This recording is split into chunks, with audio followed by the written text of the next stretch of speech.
दिल्ली सरकार के drug controller ने दिल्ली हाईकोर्ट को बताया है कि गौतम गंभीर फाउंडेशन को अनधिकृत रूप से फैबीफ्लू दवा की जमाखोरी, खरीद और वितरण का दोषी पाया गया है।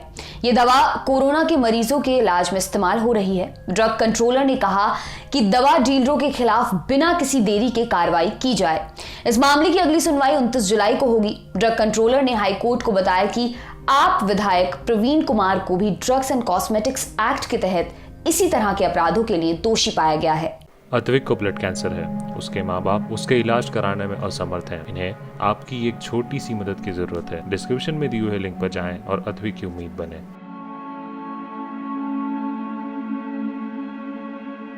दिल्ली हाईकोर्ट ने ड्रग कंट्रोलर को 6 सप्ताह के भीतर इन मामलों में आगे की प्रगति पर स्थिति रिपोर्ट दाखिल करने को भी कहा। ड्रग कंट्रोलर की ओर से पेश वकील नंदिता राव ने कहा कि फाउंडेशन ने ड्रग्स एंड कॉस्मेटिक्स एक्ट के तहत अपराध किया है क्योंकि उन्हें अनधिकृत तरीके से दवा का स्टॉक करते हुए पाया गया है। इससे पहले 31 मई को दिल्ली हाईकोर्ट ने बीजेपी सांसद गौतम गंभीर द्वारा फैबीफ्लू बड़ी मात्रा में खरीदे जाने की उचित तरीके से जांच नहीं करने के लिए ड्रग कंट्रोलर को फटकार लगाई थी। हाईकोर्ट ने कहा था कि आप जांच नहीं कर सकते तो हमें बताएं, हम आपको हटाकर किसी और को ये जिम्मेदारी सौंप देते हैं। कोर्ट ने कहा था कि आप बताएं कि किस कानून के तहत इसकी इजाजत है, किस में नहीं। इन दवाओं को इतनी बड़ी मात्रा में हासिल करने के लिए क्या जरूरी है। हम इस तरह की जांच की आपसे उम्मीद कर रहे थे, ये नहीं पूछ रहे थे कि इन दवाइयों को बांटने से कितनों की जांच बची।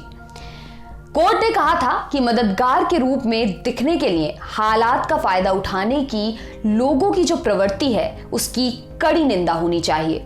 दिल्ली हाईकोर्ट ने ड्रग कंट्रोलर की स्टेटस रिपोर्ट खारिज करते हुए कहा था कि ये महज एक कागज है।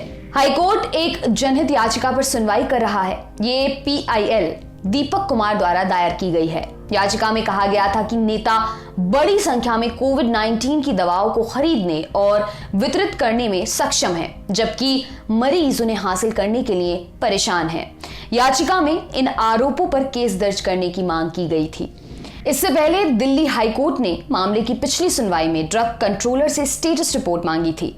ड्रग कंट्रोलर की रिपोर्ट में बताया गया था कि गंभीर ने 22 से 27 अप्रैल के बीच मेडिकल कैंप लगाया था। उन्होंने कई डीलर्स से दवाइयों के लिए संपर्क किया था। उन्होंने रिटेल बिक्री में दखल नहीं दिया। इस पर दिल्ली हाईकोर्ट ने ड्रग कंट्रोलर को कड़ी फटकार लगाई थी कि कैसे वह ऐसा कर सकते हैं। कोर्ट ने कहा था कि किसी की इन दवाइयों की कमी की वजह से जान जा रही थी और आप ऐसे व्यक्ति का पक्ष ले रहे थे जिसने ज्यादा दवाइयां हासिल की।